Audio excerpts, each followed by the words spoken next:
लवी, PCOS polycystic ovarian syndrome, इससे fertility issues होती है, मतलब प्रेगनेंसी होना मुश्किल होता है। हम लोग डिस्कस कर रहे थे पिछले एपिसोड में PCOS एज अ सिंड्रोम, इसमें क्या क्या होता है, कैसे कैसे होता है, छोटी छोटी बच्चियां कैसे अफेक्टेड होती हैं। Do share, like and subscribe to our channel at chit chat Raj लवी।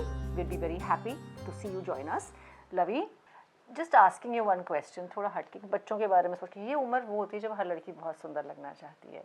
तो हमने ये सुना है कि लड़कियां 14-15 साल की जा रही हैं, लेज़र ट्रीटमेंट करा रही हैं, बालों को कम करा रही हैं, और कोई तरीका नहीं है जो उनको हेल्प किया जाए, ताकि इतनी इन्वेजिव जो चीज़ें प्रोसीजर्स करनी पड़ती है उनको, यहाँ वैक्स लगा रही है, इतने टेंडर टेंडर मासूम सा तो चेहरा होता है, बच्चे तकलीफ झेलती हैं। तो काफ़ी चीज़ें हैं। अब ये जो चीज़ें बढ़ रही हैं, इसका मतलब कि आपके शरीर में एक मेल हार्मोन एंड्रोजन या टेस्टोस्टेरोन बढ़े चला जा रहा है, जिसके कारण बाल उग रहे हैं, जिसके कारण पीरियड्स डिले हो रहे हैं। अब इसको नॉर्मल करने के लिए 2-3 हर्ब्स या सीड्स भी हैं। Flax seed is good to reduce testosterone levels. Yes, it balances. दूसरा है कि आप अनार खा सकती हैं रोज़ एक। It also helps to balance testosterone levels in women, reduces androgen. और ऐसा कोई स्क्रब वगैरह जो कर सकें जिससे वो बाल अपने आप निकल जाएं? हल्दी और फ्लैक्सीड दोनों मिलके लगाएं। याद रखें कि ये ऊपर से करने वाली चीज़ नहीं है। आपका शरीर अंदर से ऐसे हार्मोन्स बना रहा है कि बाल बढ़ रहे हैं। तो ऊपर से आपने कर भी दिया तो 3-4 साल बाद फिर से हो सकता है। तो अंदर और बाहर दोनों ही तरीके से ठीक करना ज़रूरी है। हल्दी हेल्प करता है। इसमें कोई मेडिकेशन, कोई हर्ब्स भी होती हैं जो ये जो मेल हार्मोन है इसको बैलेंस कर सकें, या वो डॉक्टर से पूछ के लेना होता है? मैंने जैसे कहा, फ्लैक्सीड है, अनार है, या तो आप घर में ले ही सकती हैं। उसके अलावा बेस्ट है कि डॉक्टर से मिलें। वो आपको देख के, आपका वज़न देख के, आपका मेटाबॉलिज्म और रिपोर्ट्स देख के आपको सही दवा की सलाह दे सकता है। अच्छा, ये PCOS के लिए को आइडेंटिफाई करने के लिए, ये तो बेसिक सिम्टम्स हैं, कोई टेस्ट भी किए जाते हैं? बहुत सारे टेस्ट हैं और थोड़े से महंगे भी पड़ जाते हैं। तो पूरा आपका हार्मोनल प्रोफाइल होता है, लिवर टेस्ट होता है, अल्ट्रासाउंड होता है, और ये सब आपको डॉक्टर खुद लिख के देता है। एक PCOS पैनल ही चलता है। अगर आप डायग्नोस्टिक लैब में जाएं तो वो आपको PCOS पैनल रन करके दे देगा। ये हम सबको पता है कि हार्मोनल इम्बैलेंसेस जो भी हों उनमें एक्सरसाइजेस हेल्प करती हैं। अगर करेक्ट करना है तो exercise is a very important component to managing any kind of problem. तो जो ये छोटी छोटी बच्ची हैं जो पढ़ती बहुत हैं, खेलने कूदने का वक्त नहीं मिलता, इनको जब एक्सरसाइज चाहिए तो ये रेगुलर प्ले आवर्स बढ़ाना चाहिए, या there is some specific exercise that they should do? So play hours तो कोई आजकल करता नहीं है। अगर कर लें तो बहुत अच्छा है। You can jog for 30 minutes या रन फॉर 30 मिनट्स। ये पॉसिबिलिटी है, ये ईजी है करना। या तो आप कोई जिम ज्वाइन करके हफ्ते में 3 से 4 बार एक्सरसाइज करें, जो आपका जिम ट्रेनर बताए वो। वेट ट्रेनिंग इंपॉर्टेंट है इसके लिए? यंग अवस्था में वेट ट्रेनिंग तो कभी भी इम्पॉर्टेंट है, पर अगर आप इनिशियली सिर्फ कार्डियो भी करेंगी तो भी इट इज़ गुड। अगर आप योग करना चाहती हैं तो सूर्य नमस्कार 10 करना शुरू कर दें। सूर्य नमस्कार के अलावा बद्ध कोणासन, पर्वतासन, कोकिलासन, ये सिंपल आसन आप घर पे करेंगी तो भी आपका PCOS के जो प्रॉब्लम्स हैं वो रिजॉल्व होने लगेंगे। प्राणायाम एक बहुत ही अच्छी चीज़ है जो हर बच्चे को, हर महिला को, हर पुरुष को करना चाहिए। सीख लें और करें। याद रखें कि लाइफस्टाइल में स्लीप एक बहुत इम्पॉर्टेंट चीज़ है। 7 से 8 घंटा जम के सोए, वो भी बहुत ज़रूरी है, क्योंकि उसमें आपके हार्मोन्स बनने और रिपेयर होने शुरू होते हैं। ये पहले पता नहीं हुआ करता था या नहीं PCOS, जब आयुर्वेद शुरू हुआ होगा तब था ये PCOS? तो आयुर्वेद में PCOS शब्द नहीं है, पर नष्टार्तव, अनार्तव, ऐसे जो शब्द हैं उसमें व्याधियां जो डिफाइन की है, योनि व्यापक, इन सब में PCOS के लक्षण दिखते हैं। अगर आप सब इकट्ठा कर लें तो वैसे ही चिकित्सा हम यूज़ करते हैं जब हमारे पास PCOS का पेशेंट आता है। उसमें दवाइयाँ होती हैं, पंचकर्म होता है, स्नेहन स्वेदन होता है, योग होता है, प्राणायाम होता है। तो सबका मिक्सचर, क्योंकि ये लाइफस्टाइल प्रॉब्लम है, हमको होलसम एटीट्यूड से इसको देखना पड़ता है। पहले तो मुझे ये बताओ, ये PCOS है, are you born with it?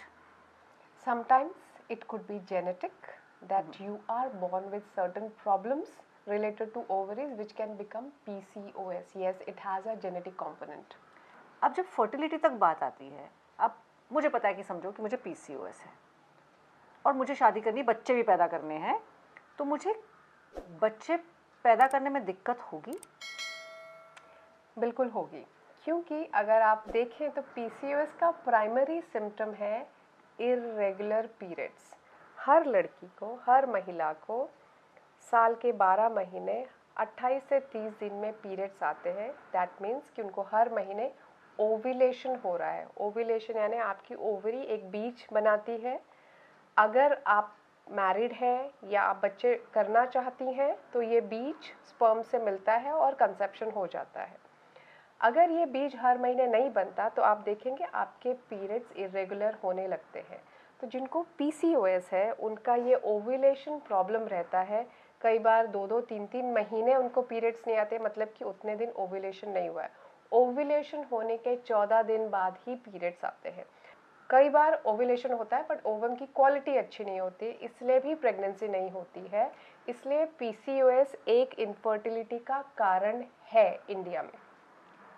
तो मेरा सबसे पहला सवाल, मतलब हम इलाज पे तो बाद में जाएंगे, अगर पता हो कि आपको पीसीओएस है and you want to have a family and you want to have children, तो क्या आपको जल्दी शादी कर लेनी चाहिए या जल्दी बच्चे पैदा कर लेने चाहिए ताकि बच्चा हो जाए जब आप हेल्थ वाइज बेहतर स्थिति में हैं? ये मानना है ज़रूरी कि हर डेकेड में आप एज ही होते जा रहे हैं। इट इज़ बेस्ट कि आप अपने 20s में शादी करें और उसमें ही बच्चे पैदा करें, तो आप भी हेल्दी और आपके पास इतनी एनर्जी है कि आप बच्चे के पीछे भाग सकें, बच्चा भी हेल्दी है। नॉट दैट कि 30s और 40s में बच्चे नहीं होते। It is just correct biologically to have kids in your 20s। And PCOS से रिलेटेड अगर हो तो definitely more so any problem, ऐसा लगता है कि आपको हेल्थ प्रॉब्लम जेनेटिकली कुछ मिला है, 20s are the prime time to get married and have babies और जस्ट हैव बेबीज अच्छा, फर्टिलिटी की जब प्रॉब्लम्स होती हैं तो इसमें क्या इलाज हम कर सकते हैं? सबसे पहले आप करेक्ट करिए कि आपका ओव्यूलेशन हो रहा है कि नहीं। मॉडर्न मेडिसिन में आपको हार्मोन्स दिए जाते हैं जिससे कि आप हर महीने पीरियड्स हो, ओव्यूलेशन हो। अगर आपको प्रॉब्लम्स हैं और आप डॉक्टर्स के पास पहुंच रहे हैं तो वो देखेंगे कि आपको ऐसी कुछ दवाइयां दें जिससे ओव्यूलेशन ज़्यादा हो। अब आयुर्वेद की बात है, हम क्या क्या कर सकते हैं। पहले तो आप देखिए कि आप हार्मोनल बैलेंस कर रहे हैं कि नहीं। खाना तो है, एक्सरसाइज है, उसके अलावा हर्ब्स को इनकॉर्पोरेट करें। बहुत सारी हर्ब्स हैं जो हार्मोन्स को बैलेंस करती हैं, ओवरी की हेल्थ अच्छी करती है, यूट्रस का वेट ठीक रखती हैं। उसमें सबसे पहले है हल्दी। बहुत क्लिनिकल स्टडीज़ हैं जो दिखाती है कि हल्दी से पीसीओएस के हार्मोन्स रेगुलेट होते हैं, वज़न ठीक रहता है, लीवर की हेल्थ ठीक रहती है, एंड्रोजन्स ये मेल हार्मोन्स कम होते हैं, इंसुलिन रेजिस्टेंस कम होता है। तो करक्यूमिन या हल्दी इज़ ग्रेट। दूसरी है मुलेठी। Mulethi is super for chronic inflammation and improving hormonal balance and improving ovarian health too. Ayurveda इसको रसायन मानता है। तीसरा है सिनेमन या दालचीनी। दालचीनी दवाइयों में भी मिलती है, आप अपने चाय खाने सब में मिला सकते हैं बिकॉज वो आपका पीसीओएस बैलेंस करने में बहुत हेल्प करता है। चौथी है शतावरी। Shatavari is great to improve ovulatory health. आपका ओवम का क्वालिटी अच्छा हो, आपकी पीरियड्स रेगुलर हो, उसके लिए शतावरी से बेहतर कोई हर्ब नहीं और पीसीओएस में हाईली रिकमेंडेड है जब आप प्रेगनेंसी के लिए जा रहे हैं तो। पांचवी है ashwagandha. Ashwagandha stress, anxiety, depression तो कम ही करती है, ये ओवम की हेल्थ भी अच्छी करती है। तो ये बहुत सारे हर्ब्स हैं और इनका कॉम्बिनेशन होता है या सिंगल होता है, वो डॉक्टर देखता है और डिसाइड करता है कि इसके हिसाब से आपको ट्रीट किया जाए जिससे कि आपका ओव्यूलेशन सही हो, पीरियड सही टाइम पे आए, आपका वज़न बराबर हो, आपकी प्रेगनेंसी ठीक हो। तो आप ज़रूर इसका लाभ उठाएं किसी आयुर्वेदिक डॉक्टर के पास जाके। पीसीओएस है एक प्रॉब्लम, लेकिन इतनी बड़ी प्रॉब्लम नहीं कि हम मैनेज नहीं कर सकते। बस आपको अलर्ट रहना है और कुछ लाइफस्टाइल चेंजेस करनी है। अगर आपको हमारी ये डिस्कशन अच्छी लगे तो आप प्लीज़ शेयर, लाइक और सब्सक्राइब करें। हमारा यूट्यूब चैनल है चिट चैट राजलवी। हमारा ईमेल आईडी भी है chitchatrajlavi@gmail.com. You can write into us with any of your queries. We'll be very happy to answer.